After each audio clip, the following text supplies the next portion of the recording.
where that is very rare to get drafted and be able to control the whole system. Right. Was CeCe making decisions like?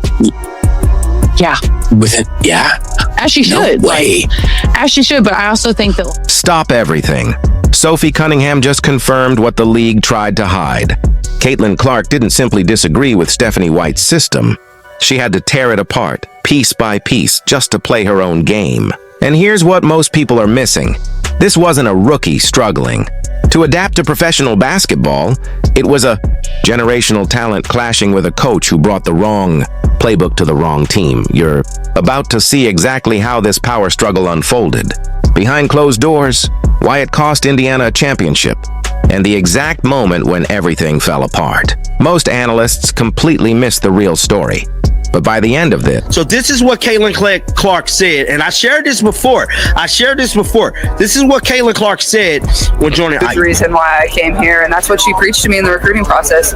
You know, you're going to have the ball in your hands a lot, and I think a lot of my final schools kind of had that same look, but I think the read and react offense that we run was super important for myself. You know, you're making basketball reads. It's not a set. You're not being told what to do every single time you come down the floor. You're just playing the game you love. You're flowing freely. You're playing off your teammates, and that was super, super important for myself. And I think also the past success of what they've done, like it was proven that it was very successful. They've proven that they're a great offensive team. So that... Listen to those words carefully. You're going to have the ball in your hands a lot. Read and react offense. You're not being told what to do every single time. You're just playing the game you love, flowing freely. That's Caitlin explaining why she chose Iowa, her blueprint for success. Now, look at what Stephanie White did the moment she arrived in Indiana. She implemented the exact opposite system, the Connecticut half-court offense, structured, controlled, and built around DeWanna Bonner's methodical scoring, not Caitlin's fast-paced, instinctive style. And here's the part that should worry every Fever fan. How that they have... It is interesting to see how they've grown to be teammates, because both of them need the ball in their hands. Okay, yes, they both need the ball in their hands, but the difference is Kelsey Mitchell don't pass the ball once it's in her hands. Caitlin Clark does pass the ball.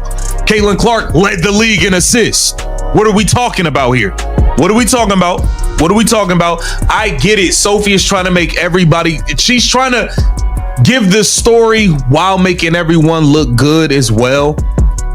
Both players need the ball in their hands, but Sophie's trying to gloss over something important. Kelsey Mitchell averaged just 2.1 assists per game, while Caitlin led the entire league with 8.4.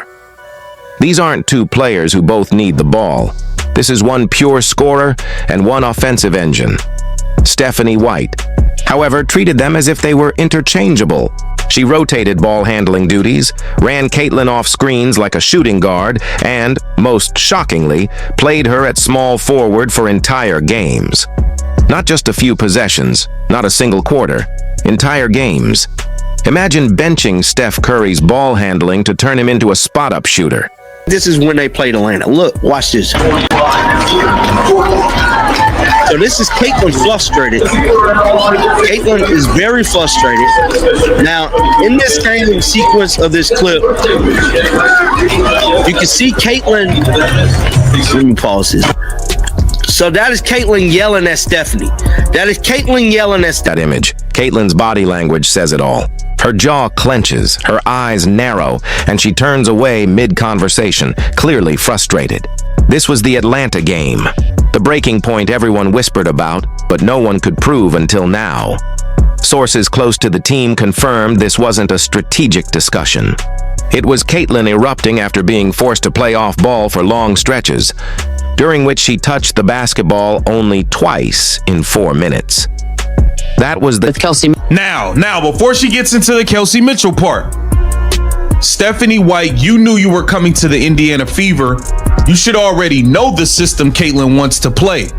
Why did she have to make changes to your system to play her game? And we also know that this did not go over so smoothly because we saw Stephanie White taking shots at her on TV. We saw the back and forth argument when Caitlin Clark was going off on her in the tunnel during the Atlanta Dream game when they were going into the tunnel for halftime. We saw her reach a point where she had to speak up, to demand, "What the hell is going on?"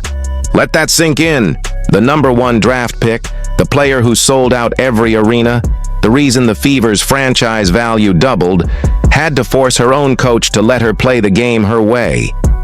This wasn't collaboration. It wasn't two minds building a system together like every great championship team does. It was a war of philosophies, and one side had to surrender. And here's the question no one's asking. Why did Stephanie resist so strongly? She watched Caitlin dominate at Iowa, averaging 19 points and 8 assists, hitting 40-foot bombs. Up, didn't make it. Damn near came close, but you didn't come close enough. Ain't that what happened in Connecticut with this same damn offense she was running? Wait. That was the same thing that happened. They damn near got there, but they didn't make it. Came damn close, but not close enough. That's the story of Connecticut under Stephanie White's system. Now look at Indiana's playoff run. The exact same result. Runner-up. 1 game away. This pattern isn't a coincidence. It's proof. Stephanie's half-court offense gets teams close, but never across the finish line.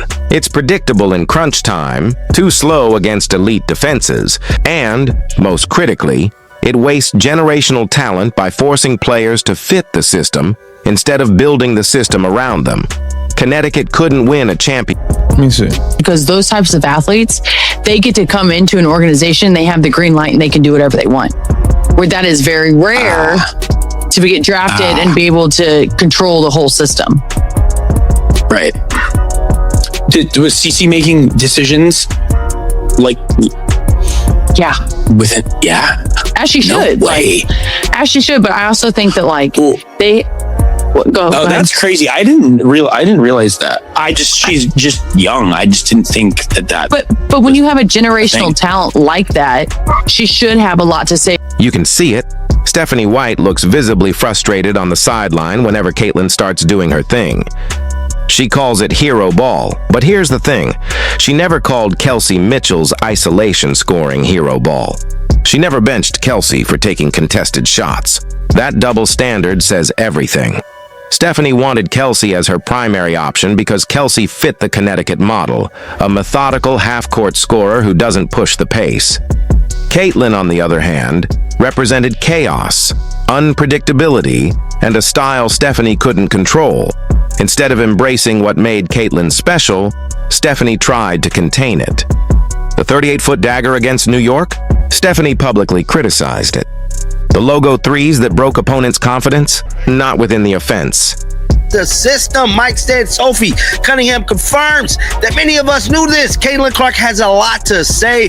Will have a lot to say over the offensive system. Anyone that knows ball knows something changed after halftime of their Atlanta game, and it stayed. Something changed after halftime of the Atlanta game, and it carried through to the Dallas matchup. Translation: Caitlin stopped asking for permission. She took control of possessions, waved off plays, and ran her offense no matter what the clipboard said. And what happened next? The Fever went on their best stretch of basketball all season. Caitlin's usage rate soared, her assists climbed, and the pace quickened. Suddenly, Indiana looked unstoppable until injuries derailed everything. But that leads to the most important question in this entire saga. If Caitlin playing her own way produced... Bring your Connecticut system, have her playing small forward for a handful of games, and now she gotta change the system and enforce her power? Come on now. Come on now. You gotta read between the lines on some things. You gotta read between the lines on some things here. Mitchell, like those two, it is very interesting to see how that they have... It is interesting to see how they've grown to be teammates because both of them need the ball in their hands. I think this was a Stephanie White system issue. Sophie just cleared Kelsey Mitchell of any conflict with Caitlin. And she's right. This was never about player chemistry. Kelsey and Caitlin could have coexisted perfectly. One as the downhill scorer, the other as the offensive engine. But Stephanie's system pitted them against each other by rationing ball-handling duties instead of establishing a clear hierarchy. Elite teams always have a defined pecking order. The 2016 Warriors knew Steph was the system. The 2020 Lakers knew LeBron controlled everything. Indiana never had that clarity because Stephanie refused to crown. Both can elevate each other. That team is unstoppable. You get what I'm saying? I agree. When Caitlin Clark and Kelsey Mitchell are both playing like at a high level, and I do feel like they have good chemistry. Like we saw it second half of the season, even at points this season. Like I don't think there was ever a Kelsey Mitchell, Caitlin Clark. Here's the timeline no one's connecting. Caitlin forced system changes after the Atlanta explosion, and the fever surged. They made the playoffs and battled through each round, looking more dangerous every game. Then came Caitlin's injury. She didn't return for the finals. Without her, Indiana reverted to Stephanie's Connecticut-style system, unchanged and unadjusted. The result? Another runner-up finish. Now ask yourself, was Caitlin's absence the only reason they fell short? Or did the system simply revert to its natural state? Good enough to compete, but not good enough to win. Because here's the uncomfortable truth. Stephanie got the championship run she wanted. Her system ran her way. And it's Stephanie White was in Connecticut. We all remember there was some runner-ups, and that what happened? The same shit happened again. Runner-up.